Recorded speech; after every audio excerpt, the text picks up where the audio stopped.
কিভাবে পার্থক্য করা যায় কোন লক্ষণগুলো দেখলে যে ডেঙ্গু না চিকুনগুনিয়া? চিকুনগুনিয়া ডেঙ্গু দুটোই ভাইরাল রোগ, দুটোই এডিস মশাবাহিত রোগ। দুটার ভিতরে আমরা যেটা মেইনলি ডিফারেন্সিয়েট করি সেটা হচ্ছে যে প্রথমে রোগের লক্ষণগুলো। ডেঙ্গুতে প্রথম দিক থেকে অনেক জ্বর আসে, চিকুনগুনিয়াতেও জ্বর আসে। হঠাৎ করে সুস্থ মানুষ দেখা যাচ্ছে গা ব্যথা, জ্বর।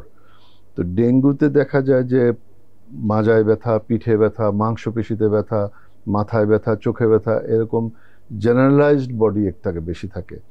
আর চিকুনগুনিয়া রোগীর লক্ষণের ভিতরে হচ্ছে এই জ্বরের সাথে ওরা জয়েন্ট পেইন বলে, গিরায় গিরায় ব্যথা, এই হাতের আঙ্গুলের গিরাগুলো সবগুলো ব্যথা করে, রিস্ট জয়েন্টে ব্যথা হয়, এলবো হয়, নি জয়েন্টে। এখানে স্ট্রাইকিং ফিচারটা হচ্ছে যে জয়েন্ট পেইনটা থাকে এবং জয়েন্টগুলো স্টিফ হয়ে যায়, নাড়াচাড়া করার সময় ব্যথা হয়। তো ডেঙ্গুর চাইতে চিকুনগুনিয়াতে প্রধান লক্ষণটা যেটা আমাদের ডিফারেন্সিয়েট করি সেটা হচ্ছে যে জয়েন্ট পেইন এবং জয়েন্ট টেন্ডার, জয়েন্টগুলো অনেক জায়গায় কারো কারো ফুলেও যায়, ধরলে ব্যথা করে। কিন্তু ডেঙ্গুতে কিন্তু ওরকম জয়েন্ট ইনভলভমেন্টটা অত প্রকট থাকে না, কিন্তু দুটোতেই কিন্তু জ্বর দিয়ে শুরু হয়, ব্যথা দিয়ে শুরু হয়।